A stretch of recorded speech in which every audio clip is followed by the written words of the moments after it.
Good morning. My name is Terry Verison. I'm a registered dietitian and Vice President of Nutrition Education for Dairy Council of Arizona.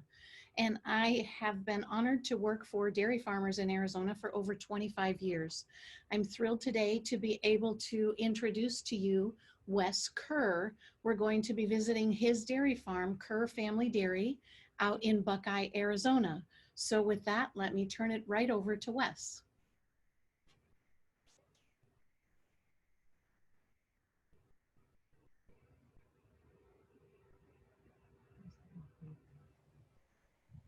Okay, you can all hear me well? Yes, we can. Oh, perfect. Okay, well, good morning, everyone. Thank you for being here. I'm really excited to give this tour, and I hope that at some point you guys can have an actual on-farm tour the old-fashioned way, because that's a lot of fun, too. I'm a fourth-generation Arizona dairy farmer. My great-grandfather, he actually started dairy farming in Michigan back in 1927.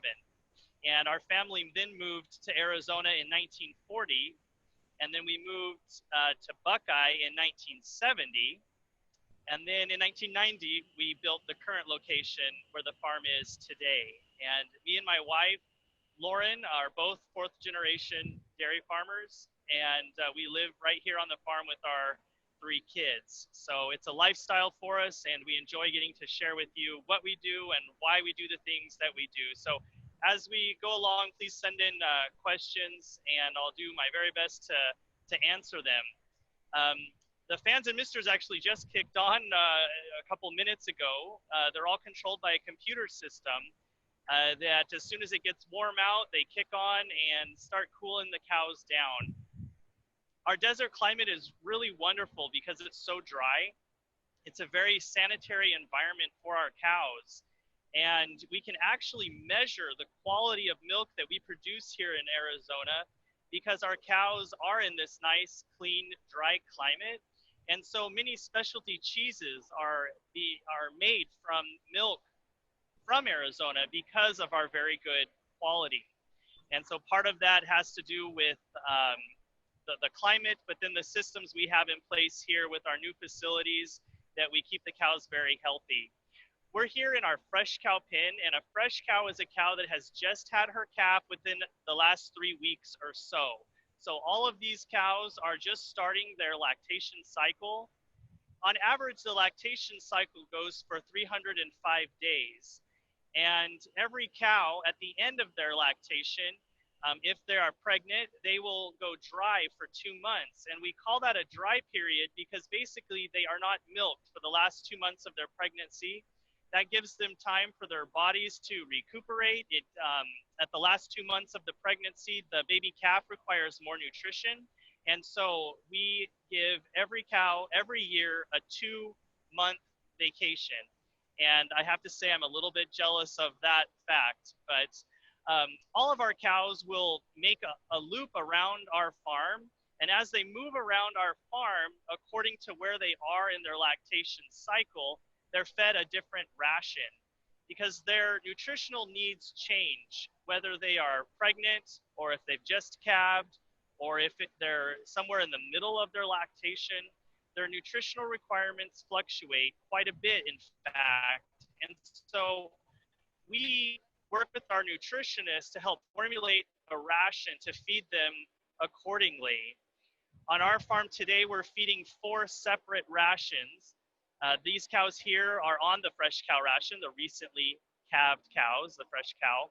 And so it's a very dense ration. It has lots of nutrition packed tightly because the cows will actually go through an energy deficit. They will have a negative energy balance for the first 2 months after they calve. They are producing lots of milk, and the calories that they consume and the calories they expend is actually at a net negative. And so we feed them a very, very dense ration as much as possible to try to minimize that part of their lactation and the strain that they are at that for the first 2 months or so.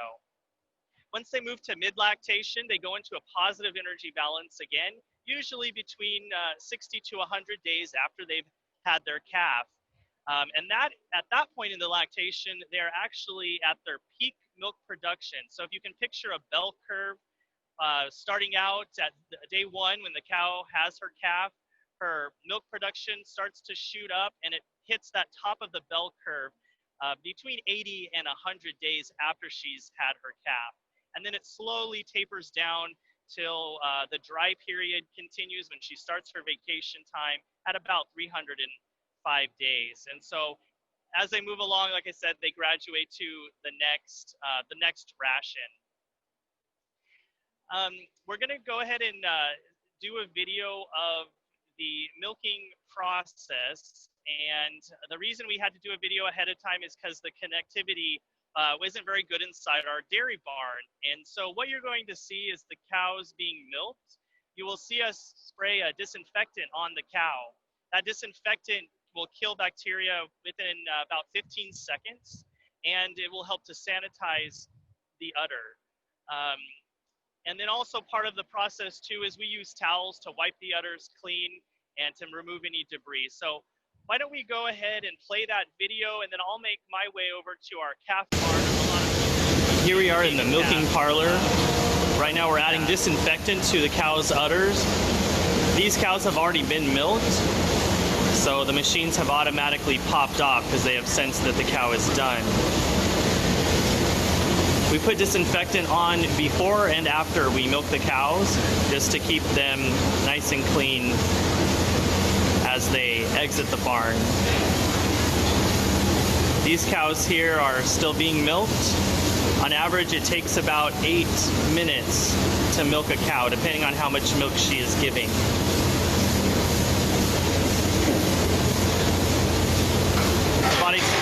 These cows now are leaving on this side. This is called a rapid exit. The stalls lift up, and so the cows can leave and get back out to the corral where they can go eat and drink and rest. And the next group of cows will start to come in a minute.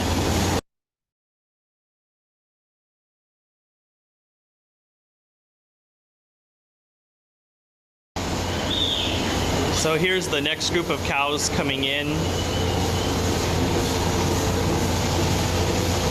So they're getting the disinfectant sprayed on them.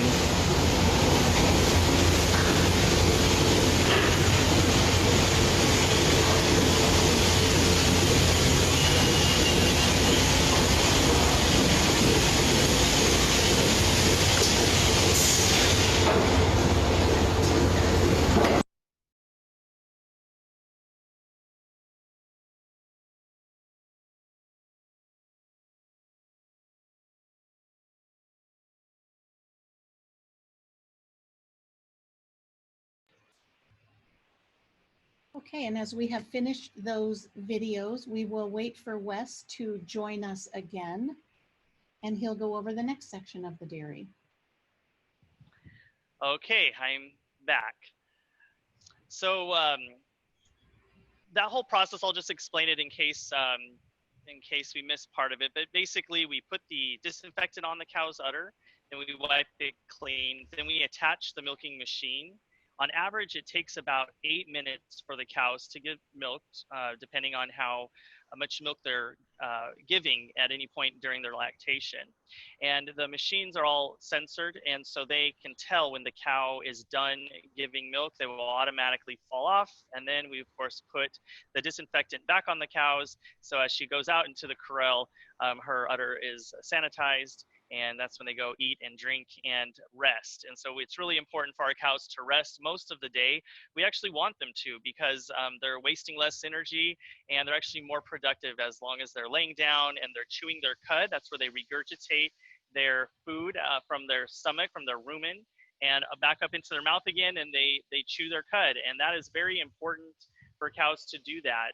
Any cow that was feeling unwell, one of the first things that you will notice is that they stop chewing their cud. And that's a clear sign to us that, hey, that cow, there's something wrong with her. Let's go check her out. She's not feeling well. So cows that are laying down, chewing their cud, most of them will have their eyes closed, like they're in their happy place, and they're very relaxed. And that's how we want our cows to be most of the day. So we're here in the calf barn. Most people really enjoy seeing the baby calves. They're kind of taking their nap this morning. We just fed them their breakfast a little while ago, and so they'll be ready for their lunch here soon. But they follow the same napping schedule as the mama cows. They will sleep most of the day. That's the goal. They grow much quicker as they sleep and rest, and so that is what we want. We want to maximize cow comfort. And Wes, let me interrupt you for just a minute. We do have a few questions that some of our participants, and by the way, there's 91 participants on the webinar this morning, which is fabulous. So one question says the cow's udders are hanging after the milking. Does it hurt the cow to have their udders hanging, and how long does it take for the udder to get back to normal? Oh, very good question. Thank you for asking that question. So yes, dairy cows do have large udders, and we dairy farmers actually breed for a very strong udder. Um, cows don't have bras, and so we genetically will breed for something called udder attachment, and those are the ligaments that help support that udder. And so we also breed for teat placement, so you want the teats good, you want the udder to be up high and tight, and that is the goal. So some of those cows that you might notice have a lower udder, typically they're the older cows. And those cows will probably be on their last lactation. We try not to breed any cow that has an undesirable udder because we don't want that genetics to continue on in the herd. And just because a cow has a large udder doesn't necessarily mean she's giving more milk. So udder health and udder conformity is what we call it, is very, very important. So when they start the milking cycle, you can see that their udder is full. And then once they're done being milked, it does shrink a little bit, but not a lot. You won't see huge differences depending on if the udder is totally full or totally empty. It's not as big as a difference as some people might think. Like if you were to fill like a bag up with water or something, or empty it, it would be totally flat. It's not that dramatic. Inside the udder itself are the mammary glands. Oops, did we lose you there? That udder, it's not like a big open cavity, so that's why you don't see those huge swings. They do have a cavity at the bottom of the udder right near the teat, but it's very small compared to the rest of the udder. So when we're talking about genetics a little bit, we're also doing a crossbreeding. And so you'll see as we go around, we have cows that are of different colors. The most common breed of dairy cow is the Holstein, the black and white cow. That breed gives the most amount of milk of any breed of dairy cow on the planet. And in fact, the majority of the milk produced in the United States is produced from a Holstein dairy cow. However, the Holstein cow doesn't give very high butter fat or very high protein in their milk. And we dairy farmers get paid a bonus if we have higher butter fat and higher protein. And so on our farm, we are using crossbreeding. We're breeding another breed called a Jersey, which they're a smaller animal, and they have high fat and high protein in their milk.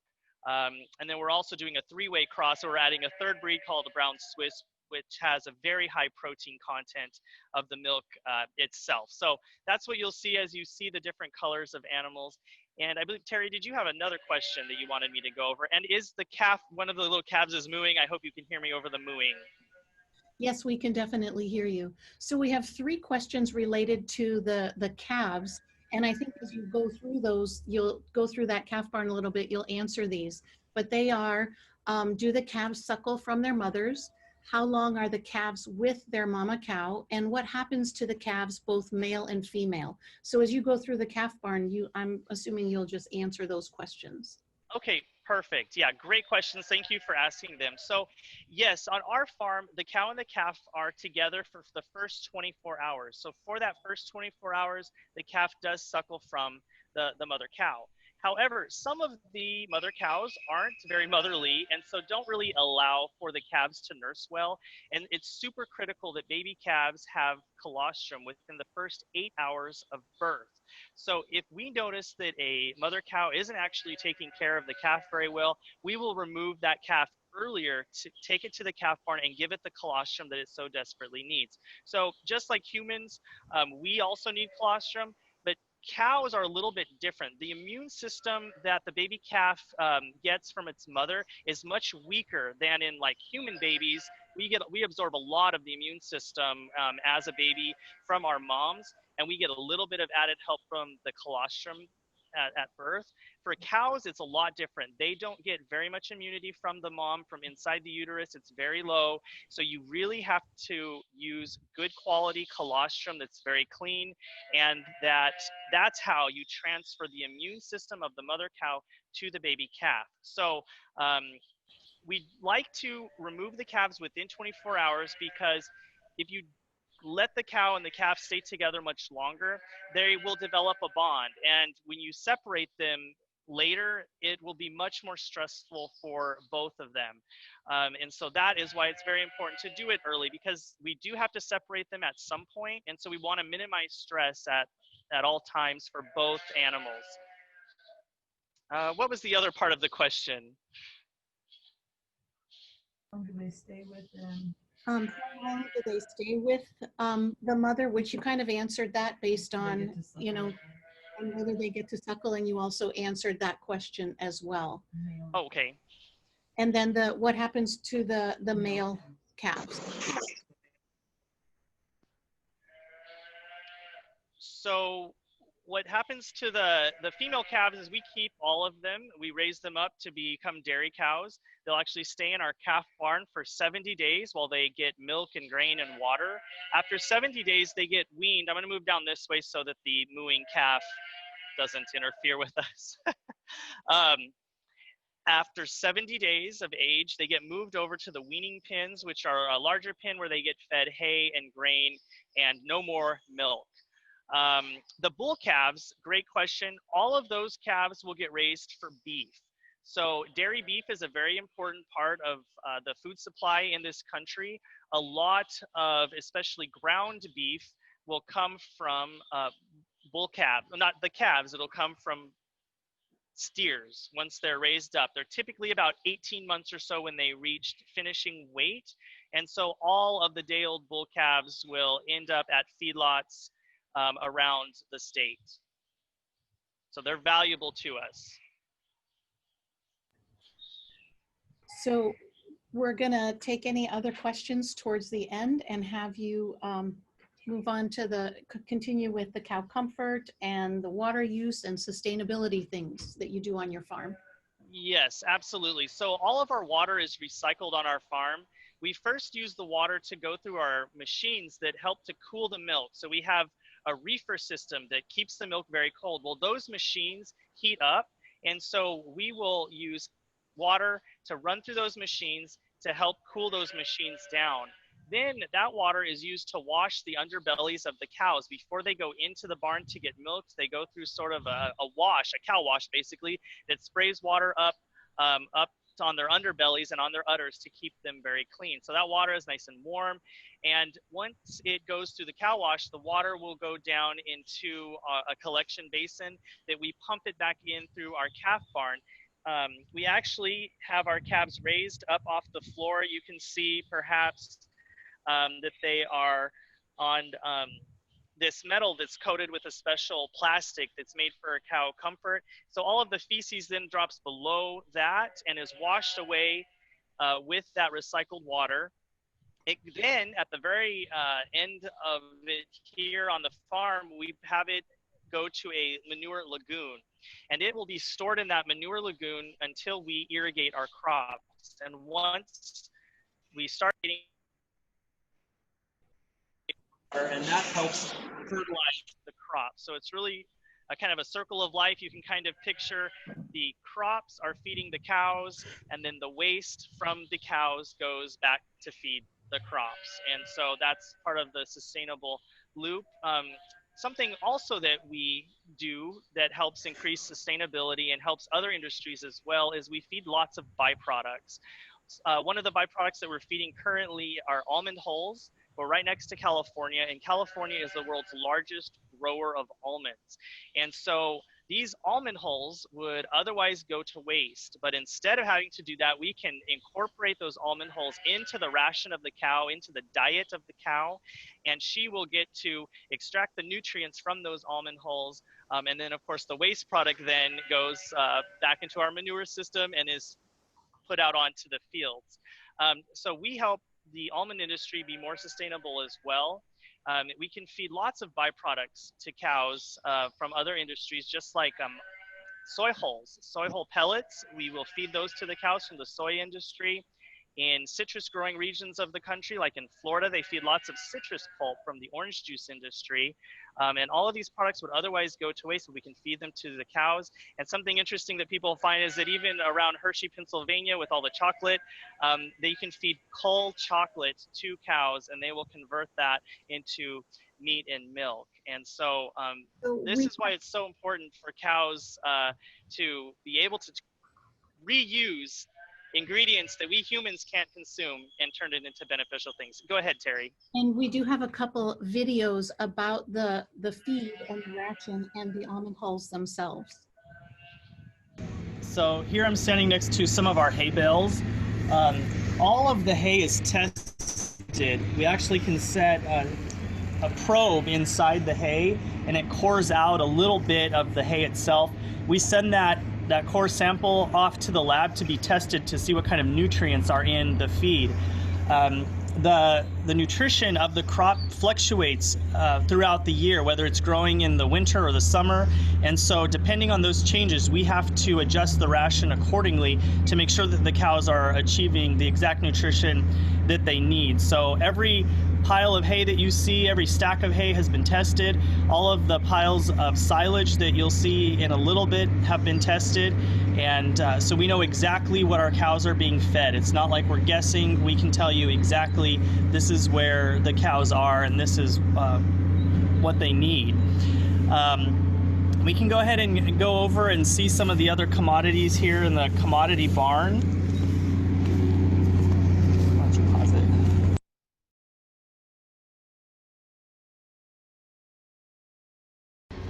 So here in my hand I have almond hulls. This is a byproduct, of course, of almonds. A lot of people don't realize that dairy cows in particular, but even other farm animals, consume lots of byproducts that would otherwise go to waste. So this is one of them. By us being able to feed our cows almond hulls, this helps make the almond industry more sustainable as well, because they're having less waste as a byproduct. We also can feed our cows soy hull pellets. In parts of citrus growing areas of the country, especially in Florida, they feed citrus pulp. In Hershey, Pennsylvania, the dairies are in that area, they will feed culled chocolate too. So lots of different processes have byproducts, and we can feed many of those byproducts to the cows.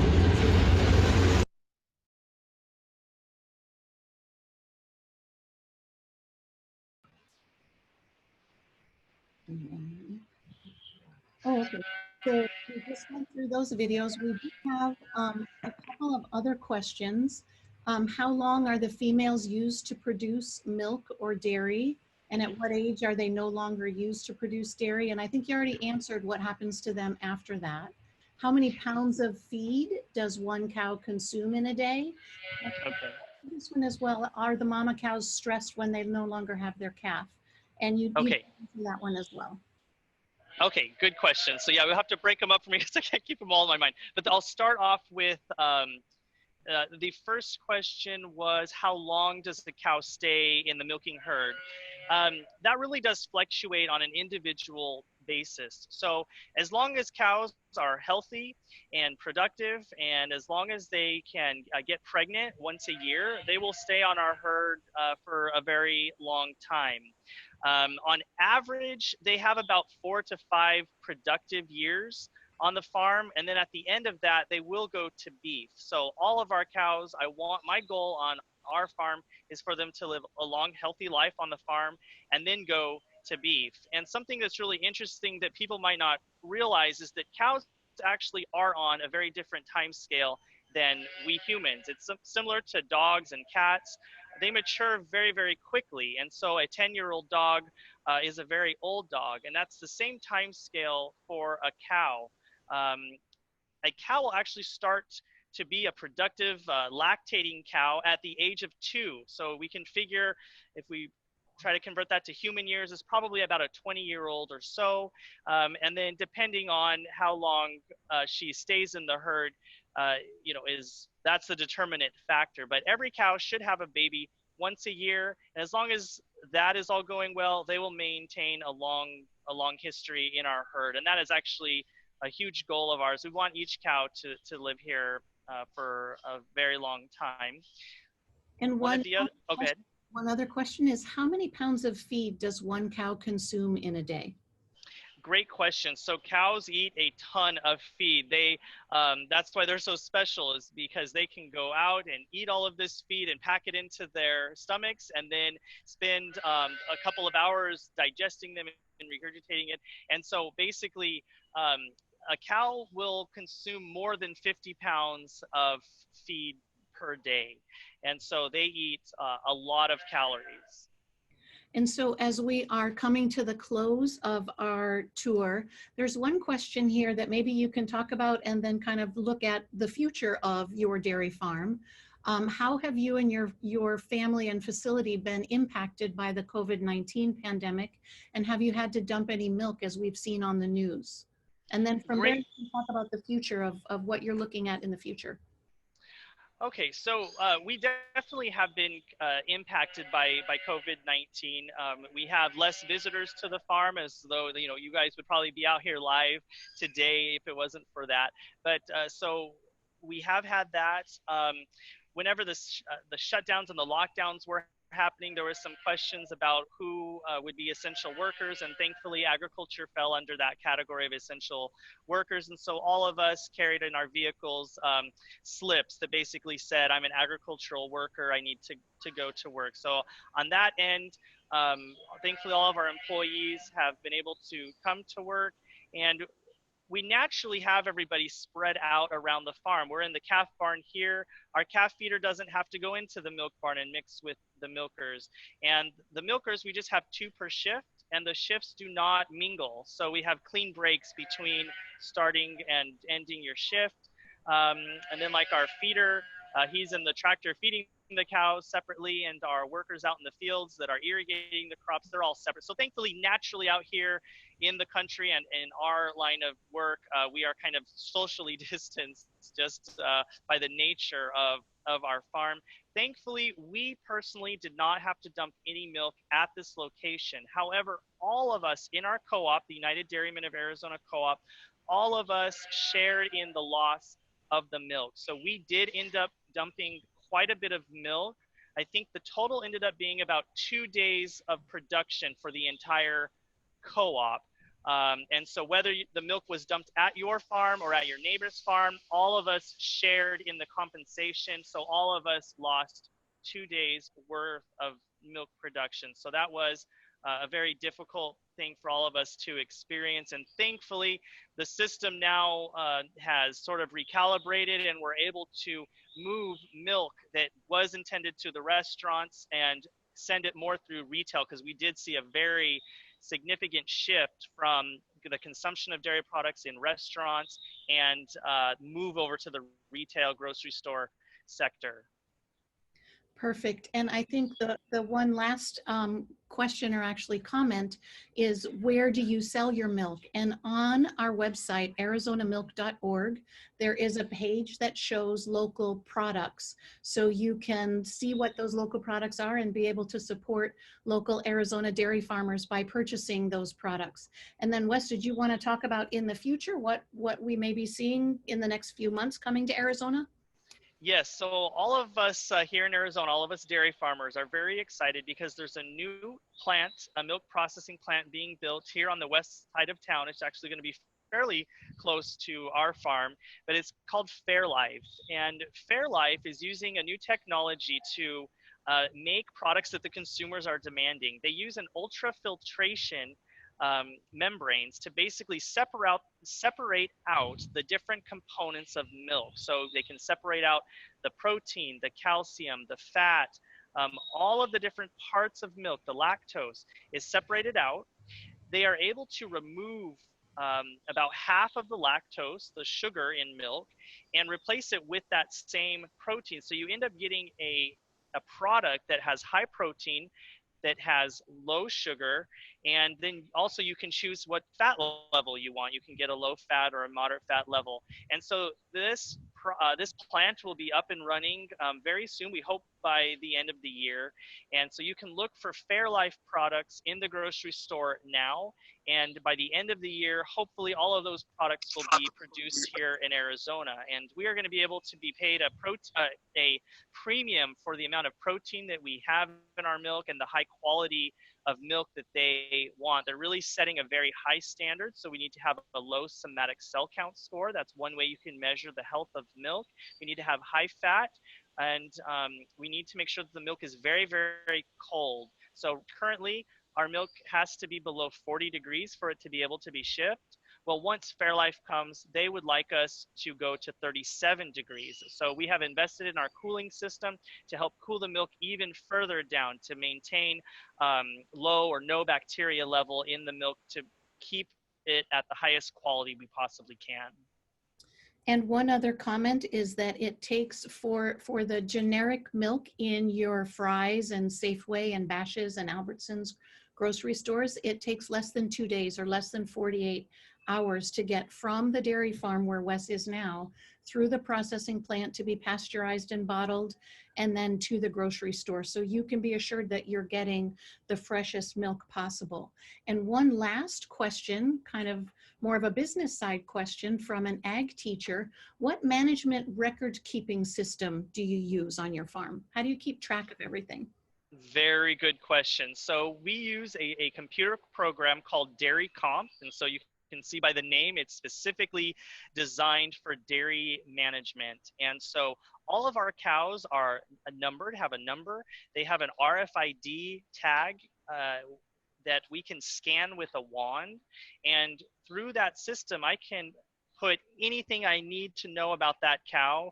I can enter new information or I can pull out old information. So for example, this morning at 5 a.m., our veterinarian came out and we went through the entire herd. Every cow got scanned and we were able to look at her information, and he was checking for pregnancies this morning. He was making sure that everything with the pregnancies were going well. And so it's super high tech and we just get to enter everything in as we go along. And so I really love this system because it makes it so much easier to manage cows. I remember back in the day we had to use pencil and paper and try to keep all of that organized. But thankfully with the new management systems, it is so easy and it really minimizes human error that we make that we used to make back in the day. So that's a great question. I'm so glad you asked that question. Yes, technology makes things easier all across the board. And our final question is, how many total cows are in your herd and how many are milking? Great question. So the number of total cows on our farm today is about 1,300.